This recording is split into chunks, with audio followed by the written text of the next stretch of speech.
going to see it on the side of Mike Brill, who is playing 4-color ramp against Corey Baumeister, who's playing Sultai Control. So, Corey, we're going to kind of put you to the test right away, my friend, and see if this is actually a thing that does work in Sultai Control, because you're right up against 4-color ramp. You see a hand here with Genesis Ultimatum, and also Terror of the Peaks, couple of lands. We're going to send that one back. So we're looking at a Beanstalk Giant, Uro, Terror of the Peaks, Escape of the Wilds, and only 2 lands. So Mike's hand is not coming together all that well, while Corey's looks totally passable, I would say. Yeah, I mean, Corey's hand's a little tight on mana, I think, relative to what you'd want to see out of a hand with Ugin. And the Neutralize doesn't line up with the absence of a second blue source.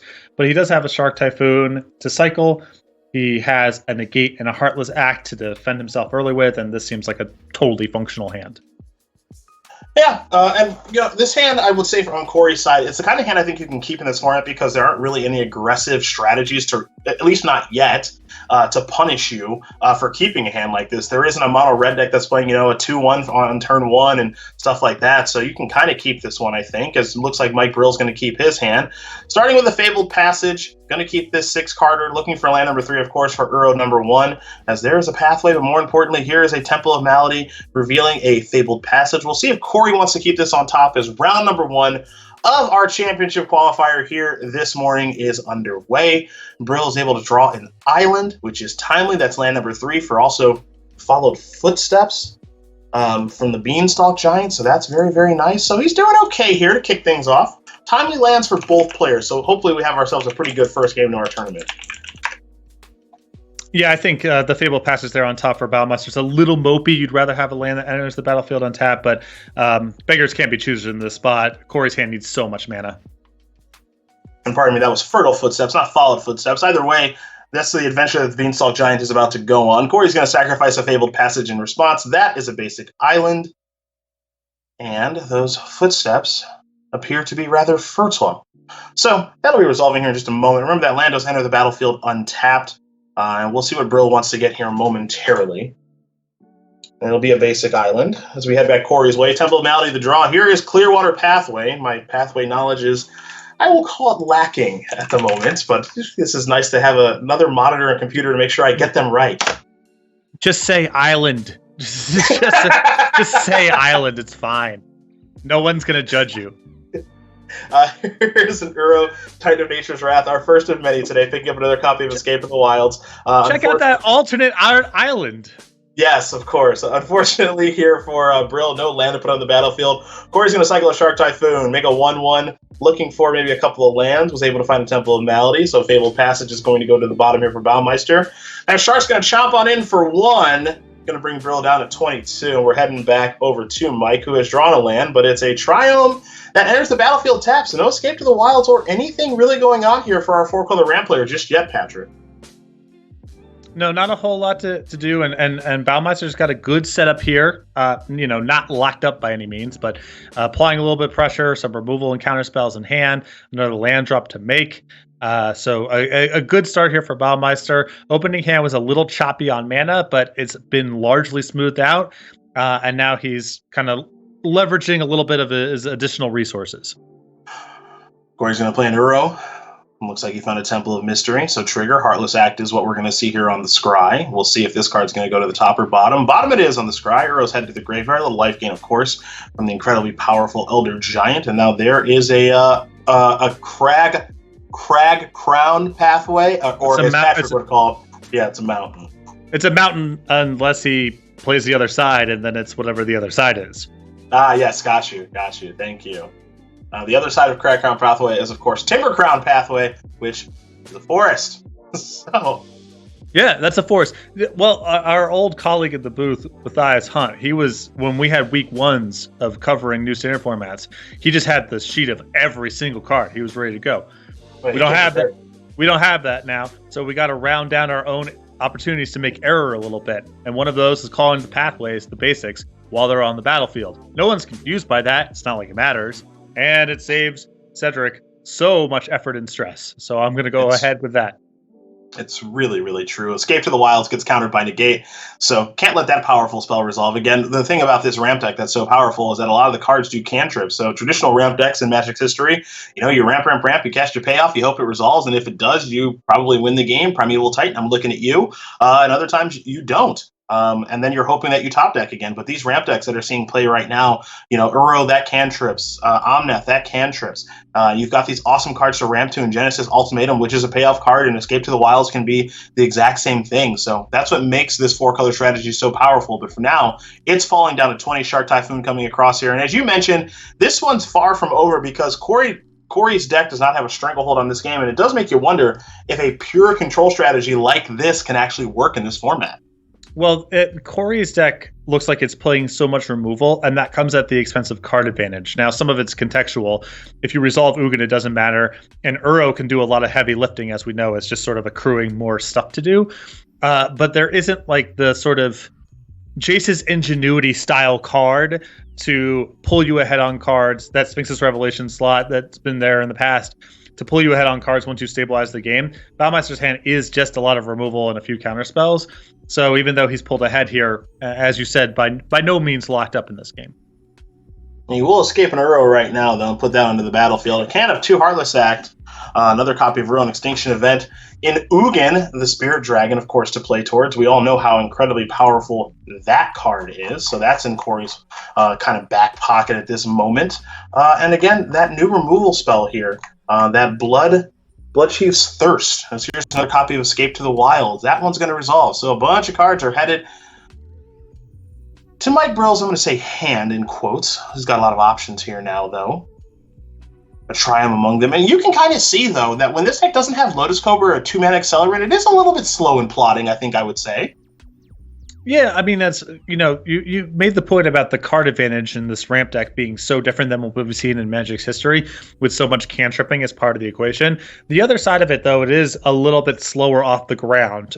There isn't the same redundancy on rampant growth style effects that we typically see in these decks, and Lotus Cobra can be that sometimes, but is obviously way more vulnerable than trying to do it with land drops and spells.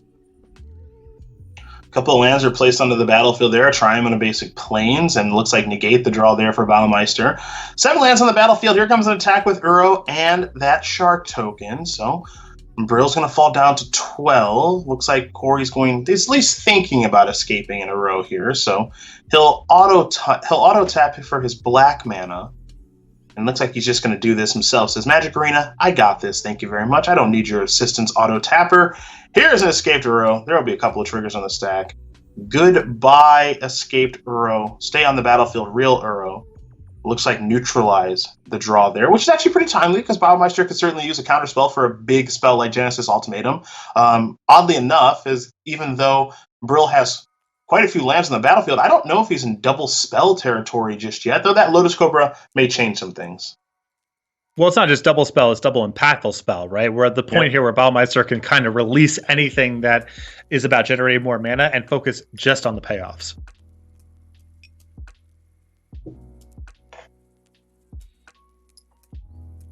So Brill's got some things to think about right now with his hand. Multiple copies of Genesis Ultimatum, Terror of the Peaks. We know how powerful that is if it's on the battlefield. But you also have to think to yourself, if you're Brill, well, Corey's got a lot of cards in hand, 7 to be exact, and then 2 Uros in the graveyard. And so if he's got 7 cards in his hand, what the heck is going on over there? He hasn't played any removal because I haven't really given him a reason to do so. So I have to imagine my Terror of the Peaks or anything else that I play that's a creature probably not going to be sticking around on the battlefield for very long. So what is the best way to navigate this scenario? I'm sure what Mike is thinking right now. Terror of the Peaks plus Uro is a combo. That's that's a very synergistic pairing of cards. You have nailed it early. Wow, all the synergies unfolding. You can't get anything past me. Right in front of your very eyes. Nope. At 8-17 in Denver? No way. Yep. All right, it's Cobra time. Our first one of the day. And Baumeister doesn't have to worry about that. He still has his counter spell up and can kill Lotus Cobra with a Heartless Act whenever that looks like a timely thing to do. So Cobra's going to come down, going to generate a red mana with the trigger, And now we're going to find out. All right, we're just going to say, you know what, I'm all in. How about a Genesis Ultimatum? Is this resolved? There's a lot of big gains that can take place if this does resolve, but it looks like Baumeister is going to go towards Neutralize as opposed to Negate. Notable decision there, perhaps. So the 3-mana counterspell will take care of the powerful Ultimatum. Temple of Malady as the draw. Bloodchief's Thirst is going to be the play pre-combat. Get that Cobra out of here. Uro and a Shark token are going to be heading to the red zone here in just a moment. But first, it'll be a Scry. Neutralize on top is a nice one. That's another counterspell to stop a big Haymaker, so Uro will draw that. No land for the Elder Giant to put on the battlefield, but 7 damage is quite nice because that means that Corey can attack for lethal next turn. Crack Crown Pathway, or as Patrick calls it again, a mountain is the draw. That's a mountain. That is a mountain. And we might see Terror of the Peaks now, but whatever Corey wants to counter, he can. And more importantly, Baumeister can counter 2 spells here because he does have Neutralize and Negate up. So you're seeing an attempt at a pure control strategy here by Baumeister. And Patrick, it looks like it's going to work here in game number 1. How many rare wild cards can you get your hands on those mountains, or do you have to wait? Like you personally? Me personally, I never have rare wild cards. They are impossible to get. I have mythic wild cards, so if those were mythic rares, I'd be doing great, but they're rares, so I'm just going to be on ice on that for a little while. Okay. Genesis Ultimatum, that's going to be a no for me, is what Corey Baumeister is thinking. Yeah. I'm a dunk on that. Negate will solve it with Neutralizing the Holster.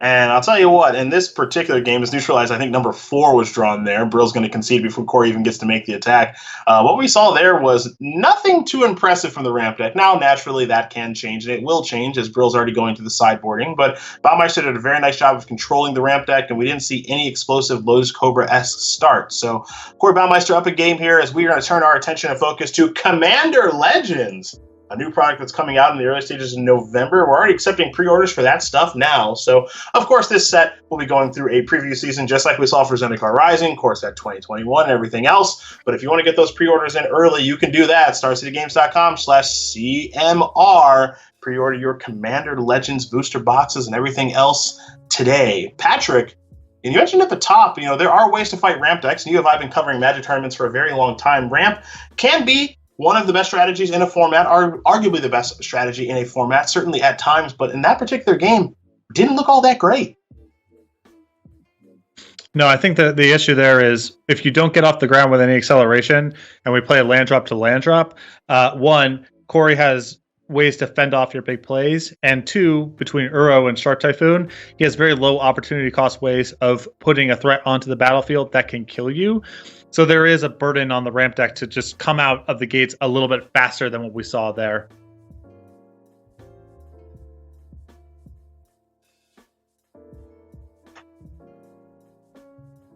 Well, it looks like Baumeister is happy with his combination, and Brill will be finalizing his as we get ready here for game number 2 of round 1. Thank you, everybody, for joining us early this morning. Cedric Phillips, Patrick Sullivan, we are here in the booth. Ryan Overturf, Don Anderson, they're going to be joining us over the course of today as we're bringing you 7 rounds of Zendikar Rising Standard Magic here in our final championship qualifier of season number 2. Of course, we will have our seasonal championship for season 2 of the SCG Tour Online tomorrow. Patrick and I will be joined by Emma Handy and Dom Harvey for that. And of course, Nick Miller, will be here with us both days behind the scenes, making it all work. As we are at the early stages of a brand new standard format post-rotation. It's funny because it seems like Zendikar Rising has been around for a lot longer than it has been. A lot of people are looking forward to rotation of War of the Spark and many other sets, but we are here, we are in rotation, and we are watching 2 players playing new decks and taking a look at their opening hands. Baumeister, with a hand that has a lot of counter magic there in those neutralizes and negates, and an Uro. Temple of Mystery is the green man he's looking for the Elder Giant alongside a couple of islands. And then for Brill, again, you're seeing his deck not really cooperating, I think, in the way that he wants it to, with those couple copies of Fabled Passage and lack of Lotus Cobra, but good enough for him to keep that one, partner, as he is going to begin by sacrificing that land, and we are underway here in game 2.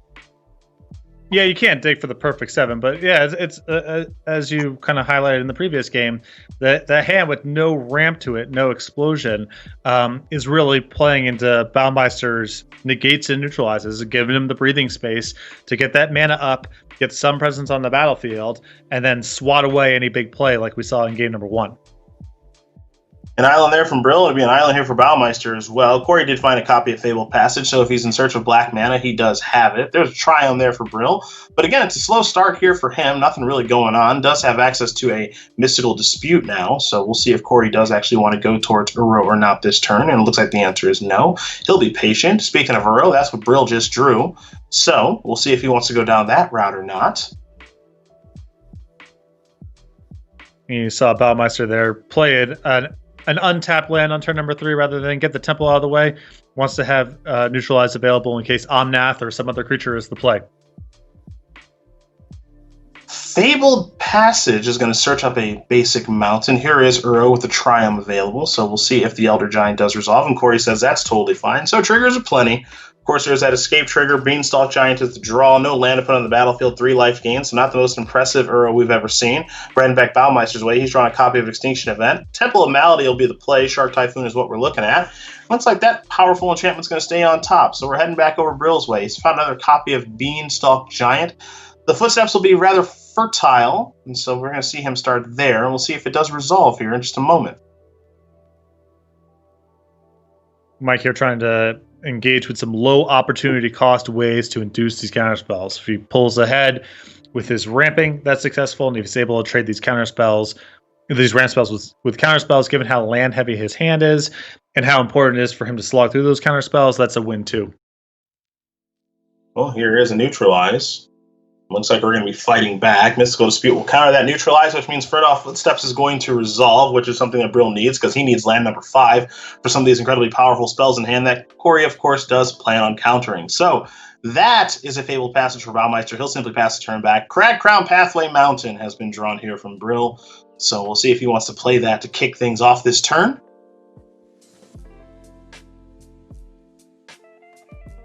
With that Shark Typhoon there, a big draw for Baumeister. Not every single turn, Mike is not going to cooperate and play into the counter spells. The counter spells become so much more powerful when you shorten the length of the game, when you force Mike to play his cards at inopportune times. And so that Shark Typhoon is perfect for Baumeister's play pattern here. Just pass. If you play something good, I can fight over it. And if not, I'm going to cycle this, make a flyer, draw another card, and start pressuring you, try to make you play ahead of schedule. And ramp decks nowadays, and especially ramp decks nowadays, and especially with how Magic is played nowadays, in my opinion, in this situation, I mean, if I'm Brill, I'm definitely casting something. I'm not entirely sure just what yet, which is why we're seeing him think and why we are seeing his time tick away a little bit here. He might have to use one of his timeouts as he's having a little bit of difficulty making this decision. But especially against what Corey's playing, just make him have it, whatever you deem it to be. So, if you want to go down the Felidar Retreat plan, cool. If you want to go down the Terror of the Peaks plan, cool. Escape to the Wild is obviously an option. Genesis Ultimatum, not online yet, but the ultimate top-heavy card in this deck. And, make Corey have it, whatever it is, over and over and over again. And ideally, he runs out of whatever it is, because you don't want to play into that Shark Typhoon pattern that you just mentioned if you can avoid it. So here's Fertile Footsteps. One of the nice things here from the ramp side is if you are forcing Baumeister to use the mana counterspelling, that's mana that can't be put towards Shark Typhoon, and every single one of these trades is just another card in the graveyard to get to Uro, which could also be something to eventually win the game with. So you got to do something. It does sting when these cards get countered, but it's not the end of the world for Mike, as you mentioned. Felidar Retreat is going to get countered. That Fertile Footsteps did resolve, and don't forget, that land does enter the battlefield untapped from the Fertile Footsteps. So that allowed Brill to play 2 spells in 1 turn. That second spell, as I did mention, was countered, though. And so now Corey just cycles the Shark for just a lonely 1, just like we saw last game. That Shark will chomp on in here, I imagine, momentarily. But you see Baumeister's hand with an Uro, another counterspell neutralized, Thassa's Intervention, Extinction Event, and a freshly drawn Blood Chief's Thirst. So there's the contents there for Baumeister and his Sultai control deck. And that cycling of a Shark Typhoon there for 1, signaling a hand with either a lot of expensive stuff or another copy of Shark Typhoon. And we, of course, know what the truth is, which is a hand that has some expensive stuff, has some things to do. Corey maybe also was just looking for a fresh one. So let's see if we're going to go down that Uro route. Corey's going to looks like he's going to do a little bit of tapping of his own there. Going to use the Swamp, the Island, the Temple of Mystery, Thassa's Intervention, the draw. No land to put on the battlefield with the powerful Elder Giant. We're heading back over Brill's way. He's drawing another copy of Escape to the Wild. So we saw the last game in which Brill was trying to resolve Escape. Was able to eventually resolve one, but not really do much with it. So, again, he's not in 2 spell per turn territory just yet, it looks like. He's got these Beanstalk Giants on an adventure. Uro plus Escape would be 9 mana, where he has access to only 7. So a little bit of a hiccup here. Now, he does have triple blue, double red, double green if he wants to go down the ultimatum path, but we know that Corey's got that handled there in a couple of different ways. So if Genesis Ultimatum does get placed onto the stack, Baumeister is just fine.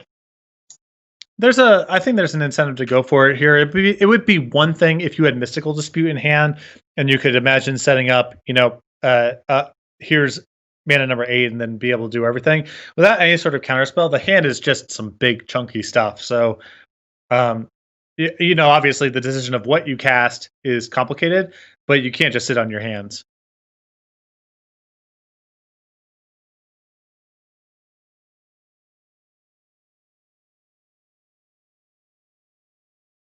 Well, Neutralize is going to take care of that Escape to the Wilds. And now here comes Corey with an Uro. Perhaps. We'll see. He did draw a copy of Mystical Dispute as well, so that's going to give him a little bit of protection. And yeah, Corey's going to take this opportunity, it looks like. A little bit of a window here for the powerful 6/6 to hit the battlefield. So in it comes. Triggers aplenty as usual. There's a Blood Chief. There's the draw, life gain, no land to put on the battlefield, Charcoal attack here for 1. So this looks a lot like what we saw in the previous game.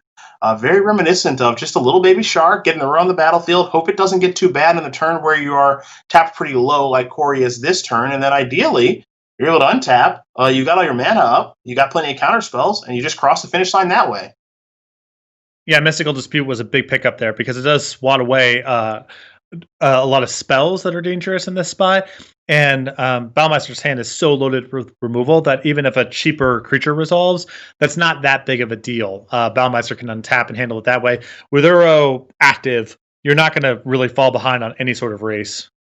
You see, Corey's pretty thrilled about drawing the Mystical Dispute there. 1 mana to take care of a 7-mana spell, arguably the most powerful spell in this entire deck in Genesis Ultimatum. That is swatted away by Mystical Dispute, as you so eloquently put it. And now Baumeister is able to start doing what he did last game, which is Uro's coming on in, draw a card, no land to put on the battlefield, but it's clocking his opponent nicely. It's a 2-turn clock as Brill falls down to 14.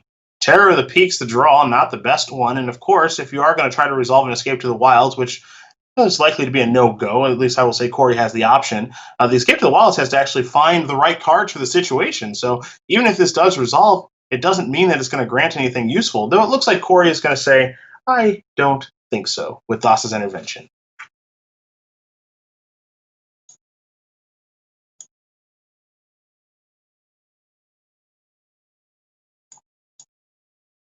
Yeah, worst thing that can happen in this spot is when your hand becomes so top-heavy. And, you've mentioned Ramp's ability to get into 2-spell per turn territory, and that has really been on display these 2 games. Uro plus Shark Typhoon token going to come in. Brill's going to fall down to 7. He's picked up a copy of Fabled Passage. These Terror of the Peaks. Well, I think Mike is smart enough to know, just like everybody sitting at home, that thing, even though it's very powerful, not going to be on the battlefield for very long because Corey's got 7 cards in hand, a boatload of removal, and Mike Brill this game never found a Cobra on turn number 2. And I say this game, but I mean this match. Never found a Cobra on turn 2. Omnath never really showed up. His deck didn't really do any of the explosive things that so many people are talking about with his 4-color ramp deck that has been dominating online, and all of a sudden it looks like a pretty clean and easy win here for Baumeister in round number 1, Patrick. These games were never close, and Corey got to execute the same game plan pretty easily both times. And a lot of this is a function of just not having Lowe's Cobra, and not to say if you did have Lowe's Cobra, it would be different because Corey's been so flooded removal in these games. But not been able to get ahead of schedule here or threaten 2 spells in 1 turn or force through a powerful spell to resolve. And Baumeister's just been able to handle this. I mean, this is about as ABC of an execution of beating a ramp deck as you could ask for. And you see Corey's ready with a Mystical Dispute here on that Uro that's being escaped from the graveyard. You mentioned that Terror of the Peaks plus Uro, that is a combo, but it's not a combo that's going to be good enough. So there's Hagra Mauling going to take care of the Terror of the Peaks. It's a good game that's been emoted by both players here. So Corey Baumeister, after drawing a pathway, is going to attack here for 7 points of damage with Uro and that Shark Typhoon token. And the Baby Shark will help the Elder Giant get this one done with. Corey Baumeister wins this match over Mike Brill 2.